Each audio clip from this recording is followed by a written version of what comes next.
Let's take Warren Buffett of Omaha, Nebraska. If you would put $10,000 in 1965 into his company, Berkshire Hathaway, you would have $1 million today. Warren was a chapter in my 1972 book, Super Money, so I've known him a long time. He learned his trade with Ben Graham, the original dean of security analysis at Columbia University. I don't think Warren has ever been on television until this interview, and he has certainly never courted publicity, but recently he got a lot of it when he emerged as the key figure in the takeover of ABC by Capital Cities. Warren will be the largest shareholder of the new company, and his own net worth is now far in excess of $500 million.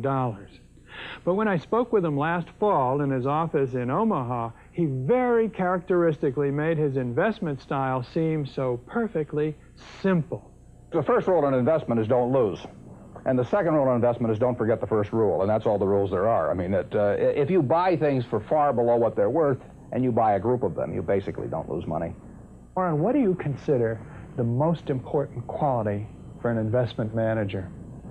It's a temperamental quality, not an intellectual quality. You don't need tons of IQ in this business. I mean, you have to have enough IQ to get from here to downtown Omaha, but you do not have to be able to play three-dimensional chess or be in the top leagues in terms of bridge playing or something of the sort. You need a stable personality. You need a temperament that neither derives great pleasure from being with the crowd or against the crowd, because this is not a business where you take polls. It's a business where you think.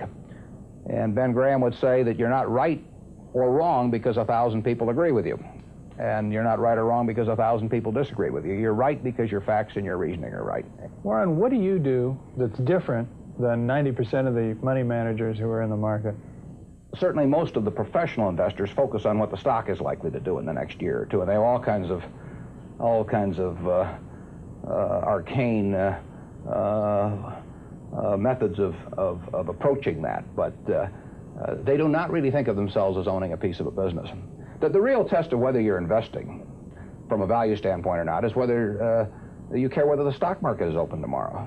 If you're making a good investment in a security, it shouldn't bother you if they close down the stock market for 5 years. All the ticker tells me is the price. Yeah. And I can look at the price occasionally to see whether the price is outlandishly cheap or outlandishly high, but prices don't tell me anything about a business. Business figures themselves tell me something about a business, but the price of a stock doesn't tell me anything about a business. I would rather value a stock or a business first and not even know the price, so that I'm not influenced by the price in establishing my valuation, and then look at the price later to see whether it's way out of line with what my value is. So Buffett chose to stay in this world, Omaha, Nebraska, where corn grows just minutes from downtown. Now, Omaha is a nice town, but nobody claims it's a world financial center. Here, the only thundering herd is actually on 4 feet. Don't you find Omaha a little bit off the beaten track for the investment world? Well, believe it or not, we get mail here, and we get periodicals, and we get all the facts needed to make decisions. And unlike Wall Street, you'll notice we don't have 50 people coming up and whispering in our ear that we should be doing this or that this afternoon. You appreciate the lack of stimulation here? I like the lack of stimulation. We get facts, not stimulation here. How can you stay away from Wall Street? Well, if I were on Wall Street, I'd probably be a lot poorer. You get overstimulated in Wall Street, and you hear lots of things, and you may shorten your focus, and a short focus is not conducive to long profits. And here I can just focus on what businesses are worth, and I don't need to be in Washington to figure out what the Washington Post newspaper is worth, and I don't need to be in New York to figure out what some other company is worth. It's an intellectual process. Well, and the less static there is in that intellectual process, really the better off you are. What is the intellectual process? The intellectual process is defining your area of competence in valuing businesses, and then within that area of competence, finding whatever sells at the cheapest price in relation to value.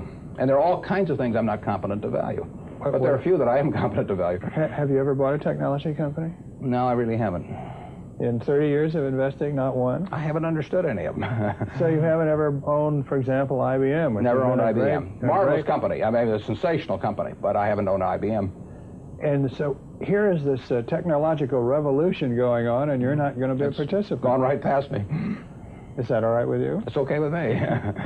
I don't have to make money in every game. I mean, I don't know what cocoa beans are going to do. There are all kinds of things I don't know about, and that may be too bad. But why should I know all about them? I haven't worked that hard on them. In the securities business, you literally every day have thousands of the major American corporations offered to you at a price that changes daily. And you don't have to make any decisions. You have to make, nothing is forced upon you. So there are no called strikes in the business. The pitcher just stands there and throws balls at you. And if you're playing real baseball and it's between the knees and the shoulders, you either swing or you get a strike called on you. If you get too many called on you, you're out.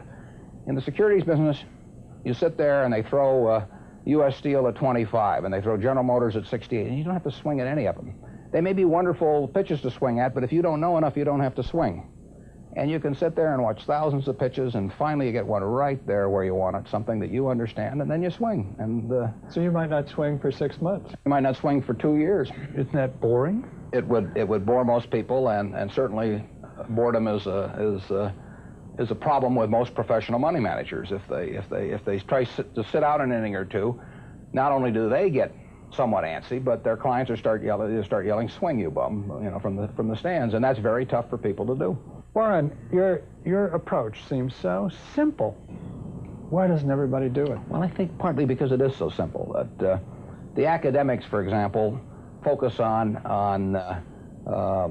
all kinds of variables. Partly because by academics you mean professors of right, finance? Yeah, the data's there. In business school? Sure, and the data's there. So they focus on whether if you buy stocks on Tuesday and sell them on Friday, you're better off, or if you buy them in election years and sell them in other years, you're better off, or if you buy small companies. There are all these variables because the data are there, and they've learned how to manipulate data.